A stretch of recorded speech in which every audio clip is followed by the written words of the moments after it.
The worn-out soles of David's shoes scraped against the pavement, a monotonous rhythm that matched the exhaustion in his soul. It was another late night, another double shift at the warehouse, but the thought of his son, Leo, was a powerful warmth against the biting London chill.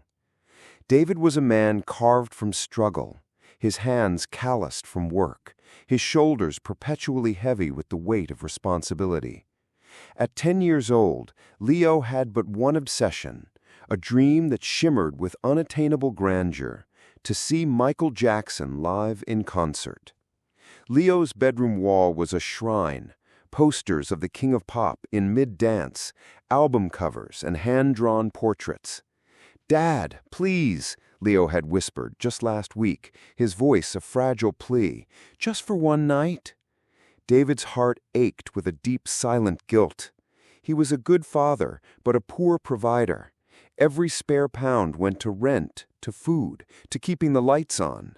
A single concert ticket was an entire month's worth of groceries. It was an impossible, cruel dream. He saw the flicker of disappointment in Leo's eyes and felt a familiar sting. David remembered his own father, a man who had worked himself to the bone and still couldn't afford the little things. He swore he would be different, but life had a funny way of repeating patterns. That night, as he sat in the dim light of his kitchen, an old family heirloom gleamed on the counter, his grandfather's watch. It was his last valuable possession, a piece of his own history, a small sliver of pride. He ran his thumb over the scratched glass, and a tear slid down his cheek. He had to do it. For Leo. To see that light return to his son's eyes, he would sacrifice the last piece of himself. The next morning, he sold the watch, the heavy gold a final weight in his palm before it was gone.